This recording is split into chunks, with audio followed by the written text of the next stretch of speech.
Piccolo est-il un gros bâtard? Est-ce que c'est un méchant qui maltraite des enfants? C'est la grande question du jour. Et vous le savez, on va se rendre sur le site de Dragon Ball, le site officiel Dragon Ball, qui a cette traduction bancale qui nous fait doucement glousser. Et de temps en temps, ils vont chercher des scientifiques, des chercheurs, des professeurs, mais des trucs de dingue, hein, des gens renommés au Japon, pour analyser un moment culte de Dragon Ball et faire un parallèle avec notre réalité, nous, les humains, là, la vraie vie. Et je trouve ça génial. Bref, salut à toutes et à tous, Marty Japan, au programme du jour, Piccolo, Gohan, l'entraînement du maître avec son élève, l'élève avec son maître. Est-ce que Piccolo est un peu trop dur? Eh bien, c'est ce qu'on va voir aujourd'hui dans ce papier du jour.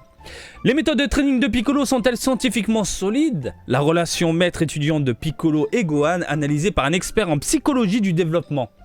Parce que oui, Gohan, c'est un petit enfant. Psychologie du développement de l'enfant. On va rigoler ou pas? J'en sais rien. Mais c'est vrai que Piccolo est quand même un poil sadique. Sadique, oui, mais avec du cœur.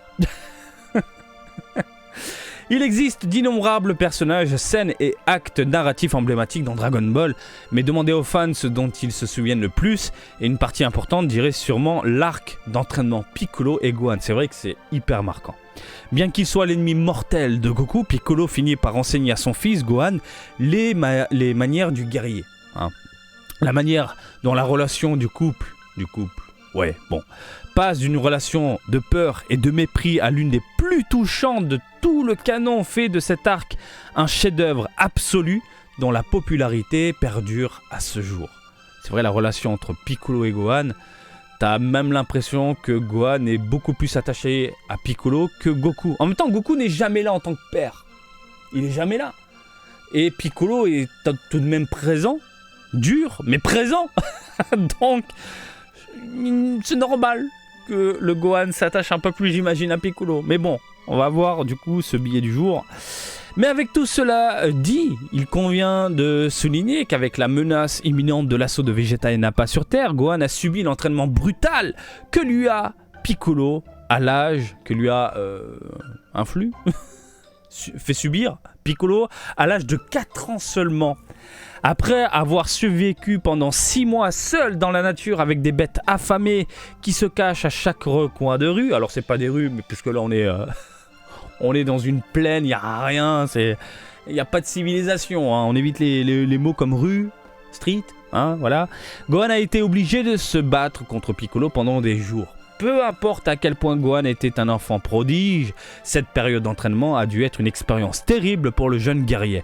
Alors comment a-t-il réussi à s'en sortir? Et qu'est-ce qui a conduit à l'épanouissement de la relation de Piccolo et Gohan? Son papa, il n'est pas là. C'est aussi simple que ça. On lui file des pommes dégueulasses, mais c'est quelqu'un lui file, quoi.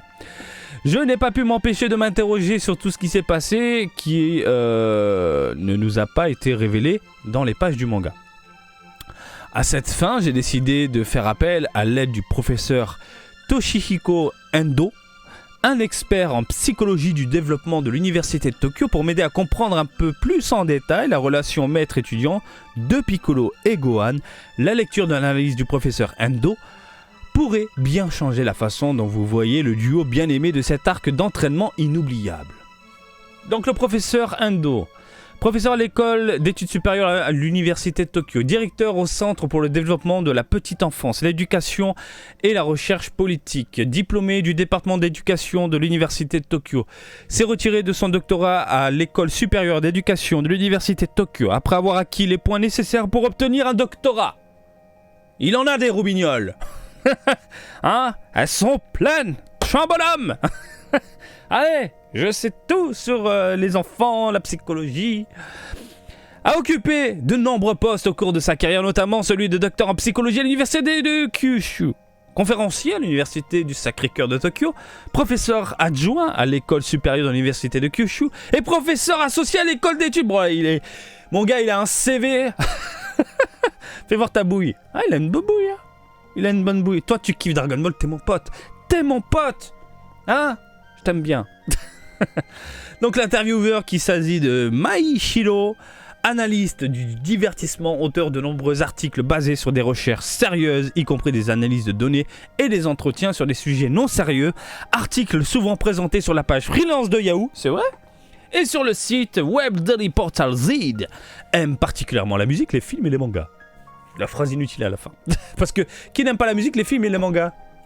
Bon, c'est vrai qu'il y a des gens qui n'aiment pas forcément les mangas, mais il y a toujours une partie d'univers manga qui déboule chez toi, même si tu n'aimes pas les mangas. Au sommaire, Piccolo était le refuge et la base sécurisée de Gohan. La haute résilience de Gohan a permis sa croissance, la croissance de Piccolo, donc j'imagine l'évolution de Piccolo, à la suite de l'entraînement de Gohan.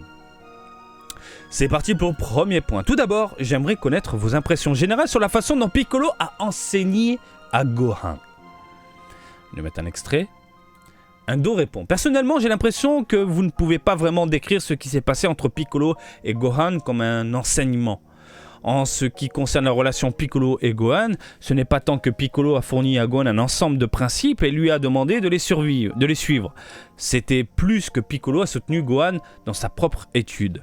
Vous avez raison, Piccolo n'a rien appris à Gohan en quelques étapes simples. Avec des méthodes d'entraînement comme le laisser se débrouiller seul pendant une période prolongée, il semble définitivement que Piccolo était juste là pour soutenir la croissance individuelle de Gohan. Indo répond. Une chose à comprendre à propos des enfants est que le moment de leur naissance, ils cherchent constamment à étudier et à apprendre. Et c'est pour ça que c'est important, si vous êtes daronne, que vous venez d'avoir des enfants, au moins jusqu'à l'âge de 7 ans, passez du temps avec eux. Jetez votre putain de téléphone, éteignez votre putain de télé. Le soir, t'es crevé, tu sors du boulot, je peux le comprendre, on est tous dans la même situation, mais prends du temps et kiffe avec ton gosse. Sincèrement, passez du temps avec vos gamins, je sais pas, jouez, étudiez une petite heure. Juste une petite heure. Je dis ça parce que je sais qu'il y a des potes qui me regardent. Je rigole déjà. Et qui, le soir, je mets mon gamin devant la télé et puis moi, je vais jouer un peu à Candy Crush sur mon téléphone. Putain, mais non, quoi. Non, bref, on continue. Vous avez raison, Piccolo n'a rien appris à Gohan en quelques étapes, blablabla. Une chose à comprendre, les enfants, donc, ils cherchent constamment à étudier et à apprendre jusqu'à l'âge de 7 ans. S'il vous plaît, démerdez-vous, prenez du temps. Dans le domaine de l'éducation, nous sommes récemment écartés de la notion traditionnelle d'un enseignant enfonçant un programme prédéterminé dans la tête des étudiants et nous nous concentrons maintenant sur l'intérêt et la curiosité de chaque enfant. En repensant aux méthodes d'entraînement de Piccolo à travers cet objectif, la façon dont il a abandonné Gohan dans le désert, c'est bien un désert, sans lui apprendre à se battre était peut-être crucial pour la croissance de Gohan. Ah bon ? Un gamin de 4 ans, tu fous dans le désert, il crève à la base. Je sais pas quoi. Je n'ai jamais pensé qu'une forme d'entraînement aussi brutale serait soutenue par la science. Indo répond.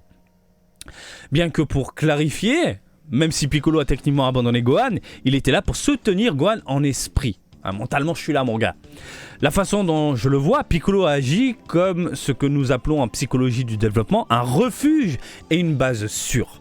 En termes simples, Gohan savait au fond de lui que si quelque chose tournait vraiment mal, Piccolo viendrait à son aide.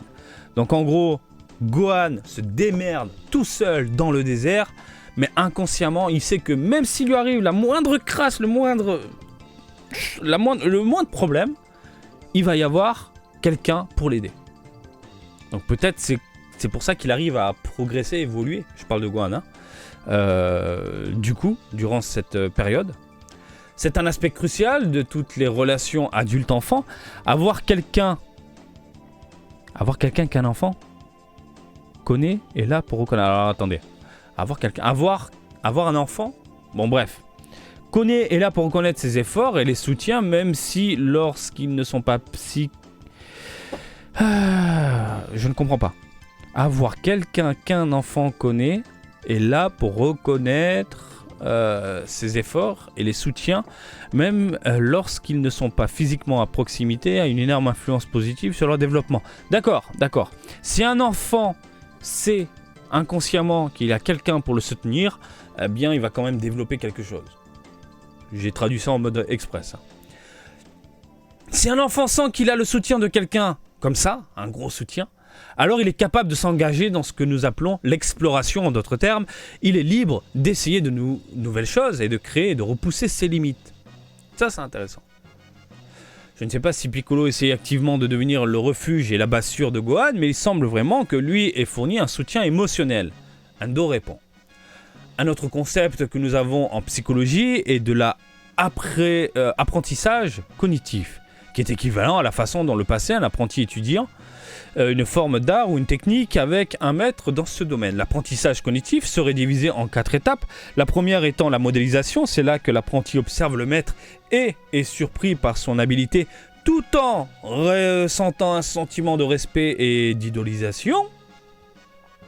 Non, en gros, il idolâtre. Culminant dans le désir d'être un jour aussi bon que le maître. C'est vrai que dans ce domaine, et je le vois, il y a un petit groupe de karaté pas loin de chez moi, et t'as un maître assez dur, je trouve, et j'aime bien ce genre d'esprit. Et les élèves sont, quand tu vois leurs yeux, ils sont en putain d'admiration devant leur maître, quoi. Et tu sens qu'ils veulent, on veut être comme vous, quoi. Et tu vois, il faudrait que je filme un de ces cas si on me donne l'autorisation, ce serait ouf, mais je comprends du coup ces quelques lignes. Ensuite, la deuxième étape est l'encadrement, ce qui a pour l'apprentissage tentativement d'imiter le maître. Donc en gros, on veut imiter le maître, on veut devenir le maître. Cette étape est également dénotée par le manque de compétences de l'apprenti et le maître les consciences sur la manière d'améliorer, ce qui conduit à son tour l'apprenti à affiner sa technique. Au fur et à mesure que ce processus se poursuit et que l'apprenti atteint un niveau similaire à celui du maître, la troisième étape, alors l'échafaudage, commence.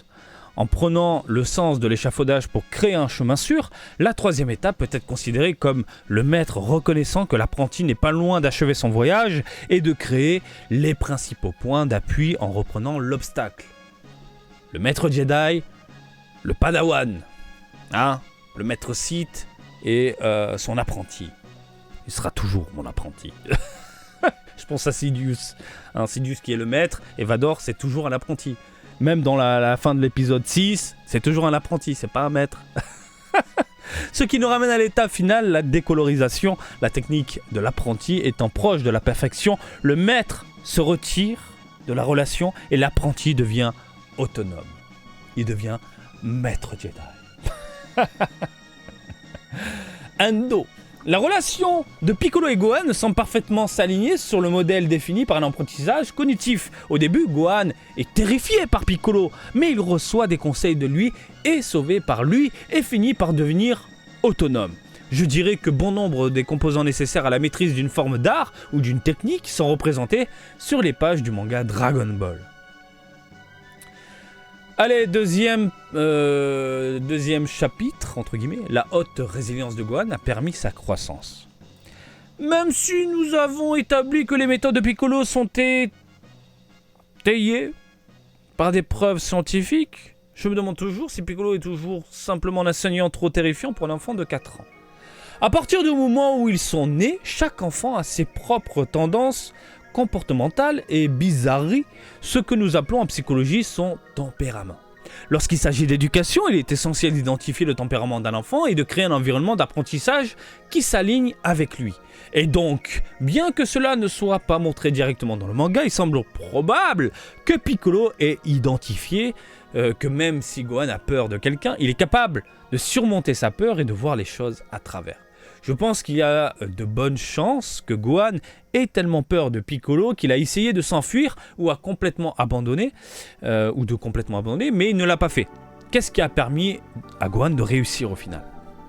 Endo a répondu « Je pense que c'est parce que Piccolo a vu la force de la maîtrise de soi de Gohan. À 4 ans, les enfants commencent à faire preuve de patience dans le présent tout en envisageant l'avenir, ainsi qu'à contrôler leurs émotions. » Ça c'est vrai. Je le vois avec ma fille, c'est vrai. Mais il convient de noter que la maîtrise de soi diffère considérablement d'un enfant à l'autre. Je dirais que Piccolo n'a choisi d'interagir avec Gohan d'une manière aussi stricte et intimidante qu'après avoir identifié sa maîtrise de soi anormalement forte. Gohan étant un enfant extrêmement résilient était probablement un autre facteur important. Qu'entendez-vous exactement par résilient ? Le sens psychologique découle du sens original du mot qui décrit la capacité d'un matériau à reprendre sa forme d'origine après avoir reçu et absorbé une forme externe. En psychologie, nous l'utilisons pour décrire la force mentale d'une personne ou parfois sa capacité à s'adapter aux facteurs de stress, mais dans les deux cas, Gohan est sans aucun doute un jeune garçon exceptionnellement résilient. Piccolo a laissé Gohan dans le désert et l'a soumis à un entraînement exténuant parce qu'il a vu Gohan pour l'enfant résilient qu'il était. Ah oui, il a vu en Gohan l'enfant résilient qu'il était. Ainsi, en plus des conseils de Piccolo, Gohan avait également la capacité naturelle de supporter l'entraînement de Piccolo. En gros, Piccolo, il n'était pas con. Il a bien analysé le gamin, il a compris sa mentalité, sa personnalité et comment du coup l'entraîner. Ando ajoute, cependant, en regardant comment Gohan est représenté dans le manga, il n'est pas attiré pour paraître plus adulte. Il n'a pas cet aspect... c'est un gamin, là, il a vraiment un aspect vraiment un gamin enfantin, un peu niais. En fait, il ressemble remarquablement à un enfant de 4 ans du monde réel. C'est un âge sensible où les enfants commencent à former un sentiment d'identité et à comprendre comment ils sont perçus par ceux qui les entourent. Je dirais que la façon dont Gohan est montré dans le manga est une représentation authentique d'un enfant de 4 ans prenant conscience de ces notions. Trouver un équilibre entre le fait de dépeindre les talents de Gohan et de Piccolo comme de formidables combattants tout en préservant l'image des lecteurs de Gohan en tant qu'enfant est certainement l'un des points forts de Dragon Ball. La croissance de Piccolo à la suite de l'entraînement de Gohan, donc l'évolution de Piccolo. Piccolo n'est bien sûr pas le père de Gohan, mais ils ont une relation maître-élève. Il me semble assez rare d'avoir ce genre de relation avec quelqu'un qui n'est ni un parent, je dirais ni un parent, ni un proche, dès son plus jeune âge. Ando répond, c'est un sujet de discussion fréquemment abordé de nos jours, mais par rapport à d'autres espèces animales, les enfants humains mettent beaucoup de temps à mûrir jusqu'à l'âge adulte, sans parler du fait qu'ils nécessitent beaucoup plus d'attention. C'est l'une des raisons pour lesquelles les enfants ont toujours été élevés avec le soutien d'adultes non apparentés. Ce modèle d'éducation des enfants, où l'enfant interagit régulièrement avec des adultes autres que leurs parents, leur permettent d'apprendre une plus large variété de choses et appelé parental de groupe est extrêmement commun. En gros, quand vous mettez vos gamins à l'école, à la crèche, les maîtres, les maîtresses, les enseignants sont des adultes qui vont leur enseigner quelque chose d'autre, différent de nous, les parents. Et c'est une bonne chose, du coup. Enfin, ça dépend, bonne chose, ça dépend, c'est pas un connard ou une connasse dans la salle de classe. Enfin, tu m'as compris. Je vois, ainsi la relation entre Piccolo et Gohan, bien qu'elle ne soit pas liée, est en fait très légitime. Après Gohan, depuis le début de son entraînement, il semble qu'il devienne de plus en plus confiant au fur et à mesure. Comment sa relation avec Piccolo a-t-elle changé depuis le début de la formation ? J'ai l'impression que leur lien se renforce d'une manière que nous n'avons pas pu voir sur la page du manga. Alors que Gohan prend conscience du véritable pouvoir de Piccolo, il comprend que Piccolo a de grandes attentes pour lui et commence également à lui faire confiance. Pendant ce temps, Piccolo change également. Les gens supposent souvent que le développement est un terme utilisé exclusivement pour parler des enfants, mais en réalité, même après avoir atteint l'âge adulte, les humains se développent constamment de diverses manières et je suis totalement d'accord. Quand tu penses avoir atteindre un point où tu dis « ça y est, la vie m'a déjà tout appris », c'est faux. C'est faux. Je vois certains de mes amis qui sont rentrés dans une routine qui est maison, boulot, dodo, qui ne voyagent jamais et leur seul passe-temps c'est regarder la télé et des films. Donc oui, au bout d'un moment, ton apprentissage de la vie se stoppe. Et c'est pas parce que tu es beaucoup plus âgé que tu es beaucoup plus sage ou beaucoup plus développé psychologiquement qu'une personne qui est moins âgée. T'arrives à me suivre ? Moi, par exemple, j'en apprends encore tous les jours sur la vie. C'est un truc de dingue. Et je vous le conseille fortement, si vous en avez l'opportunité et surtout les moyens, faites des voyages en dehors de la France. Et vous allez vous prendre une claque, les amis, et ça va vous donner de nouvelles bases sur la vie. Mais c'est un truc de fou. Quand tu vois les différentes cultures, leur nourriture, leur façon de penser, d'agir, si vous venez au Japon, si vous avez l'opportunité de venir au Japon, et ceux qui sont déjà venus au Japon, en repartant, en rentrant en France, mais tu dis, mais pourquoi nous, en France, on se comporte comme des gros connards dans la rue ? Alors qu'au Japon, je suis désolé, tu peux bouffer sur le sol. La transition, elle est dingue. Et ça marche aussi pour l'inverse. Les Japonais qui sont venus en France, que ce soit ma femme, des amis, etc., ils ont pété un plomb. Mais pourquoi il y a de la merde et des déchets sur le trottoir? C'est dur à expliquer. Ah bah, mais normalement, ton chien, quand il a chié, t'es pas censé récupérer ta merde là pour le foutre dans la poubelle. C'est ton chien. Oui, mais ouais. Mais qui va marcher? Il y a des gens qui vont marcher dedans. Pas impossible. Mais bon, il y a un proverbe qui dit si tu marches avec le pied droit ou gauche, je sais plus, ça porte bonheur. Ah bon? Bref, tout ça pour dire que nous, les adultes, on en apprend tous les jours, sauf si votre routine ne change pas. Enfin, si votre routine, si votre vie reste constante et vous faites exactement les mêmes choses, au bout d'un moment, bah, votre évolution se stoppe. Vraiment, faites des voyages. Faites des voyages. N'achetez pas des jeux vidéo. Ah, ça, pareil, hein, je sais que des amis me regardent, mais ils le savent, de toute façon, je leur dis à chaque fois. Arrêtez d'acheter de la merde, des films, des jeux vidéo, des machins, etc. Cet argent-là, mettez-le de côté, faites des voyages. Les souvenirs sont beaucoup plus importants que le matériel. C'est un truc de fou. Et quand t'as goûté à ça, mon ami, t'as plus envie d'acheter des films après. Des films ou des jeux vidéo, etc. Enfin, du matériel, entre guillemets. Pendant ce temps, Piccolo change également les... Ça, on l'a vu. Piccolo démontre ce que nous appelons la générativité, qui décrit le phénomène où un adulte qui a atteint la maturité émotionnelle ressent le désir de transmettre ce qu'il a appris à la génération suivante. Alors ça, c'est un truc de ouf. C'est tellement vrai. Tu deviens daronne, tout ce que tu as appris, tout ce que tu sais jusqu'à aujourd'hui, et même ce que tu apprends encore, si c'est bon pour toi dans la vie, eh ben cette bonne chose, tu veux la donner à ton enfant. Tu veux lui apprendre les bonnes valeurs, les bonnes choses. Un bon sauciflard, c'est bon. Mange du saucisson. Je pensais à du saucisson parce que je veux faire goûter les saucissons à ma fille, mais il n'y en a pas au Japon. C'est une bonne chose. Je sais que je dérive, mais je pense que tu m'as compris. Hein.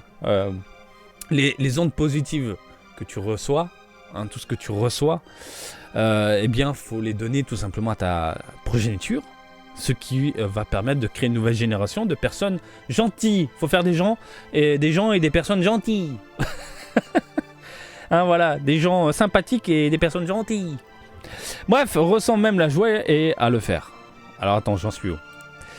Qui atteint la maturité émotionnelle, ressent le désir de transmettre ce qu'il a appris à la génération suivante et ressent même de la joie à le faire. Ah oui, de la joie à le faire, de prendre plaisir à partager ce que tu as appris tout au long de ta vie. À son tour, cela conduit à la croissance personnelle de l'adulte. Ça, c'est intéressant. Il serait donc juste de dire que Piccolo a également grandement bénéficié de la formation de Gohan, car cela lui a permis de poursuivre son propre développement. En pensant à la scène où Piccolo se sacrifie pour Gohan, cet acte truisme, est vraiment inimaginable venant de Piccolo, que nous avons rencontré pour la première fois. Alors, vous entendre parler de la façon dont Piccolo a grandi grâce à sa relation avec Gohan fait vraiment sensation. Bah oui, parce que Piccolo, en fait, reçoit aussi des ondes positives de Gohan, au final. Hein, le démon s'éteint tout doucement. En même temps, je suis également curieux de savoir quelle influence la perte de son maître a eu sur le développement de Gohan à partir de cette époque. Indo répond. Après avoir perdu quelqu'un près de vous, être capable de faire votre deuil correctement a un effet sur votre développement ultérieur. C'est ce qu'on appelle le travail de deuil, c'est-à-dire le processus consistant à vivre pleinement la tristesse du chagrin, puis à être capable de récupérer émotionnellement et d'aller de l'avant. Gohan a sans aucun doute perdu Piccolo, mais être capable de conserver toutes ses pensées et ses souvenirs, de les utiliser comme une source de courage, est ce qui permet à Gohan d'avancer et de continuer son voyage. Putain, c'est beau, j'ai envie de chialer, quoi. J'ai perdu mon maître, mais tout ce qu'il m'a appris, mon gars, tiens, je vais lui faire honneur. À moi l'aventure! Mais t'inquiète, il va revivre après. Après cet incident dans le manga, Gohan continue à choquer tous les adultes autour de lui avec sa croissance incroyable. Réfléchir à la façon de tout cela peut être grâce au processus psychologique que vous décrivez aujourd'hui se produisant en arrière-plan me donne juste une raison de plus de revenir en arrière et de lire la série originale. Merci beaucoup pour votre temps et pour votre conversation éclairante. Ah, c'est beau. C'est beau quand même, hein. C'est beau. Et puis, c'est vrai que c'est intéressant, le fait de savoir que Gohan, il a un entraînement à la dure, mais inconsciemment, il sait que Piccolo est pas loin. Donc dans sa tête, bah, il va rien lui arriver, quoiqu'il se le dit hein, consciemment. Piccolo, du coup, apporte un peu de force à Gohan pour qu'il se durcisse. Et l'inverse, je trouve ça génial. Gohan apporte de la douceur à Piccolo. Bref, le fait d'avoir de bonnes relations autour de soi permet d'être une bonne personne, nous de notre côté. Et manger du saucisson, putain. Rien à voir, Martin. Non mais, putain, j'ai envie de bouffer du saucisson, j'en ai marre. Je veux un saucifla. Que quelqu'un me ramène un saucisson. Il n'y en a pas au Japon, si, il y en a, mais j'en ai vu la dernière fois à 25 balles, foutu dans un frigo, mais je mange pas ça. Hors de question que je mange un saucisson tout pourri comme ça à 25 balles. Bref. La conclusion de cette vidéo, mangez du saucisson. J'en ai marre. Bon, écoutez les amis, j'espère que ce enfin cet article vous a plu. Je trouve ça intéressant, le fait d'aller à la rencontre d'experts en psychologie, des chercheurs, etc. pour décortiquer l'œuvre d'Akira Toriyama. Je pense qu'on se fera une petite vidéo détente. Hein. Pour moi, c'est une vidéo détente. Tous les dimanches, vers les coups de 15h, je vous balancerai ça. Tant qu'il y a des articles publiés, du coup, sur le site de Dragon Ball. Donc, n'hésitez pas à me dire ce que vous en pensez dans les commentaires. Et moi, comme d'habitude, je vous invite à me suivre sur Twitter, Facebook et Twitch, Marty Japan. Et je vous dis à très bientôt. Allez, salut, bisous, ciao, ciao!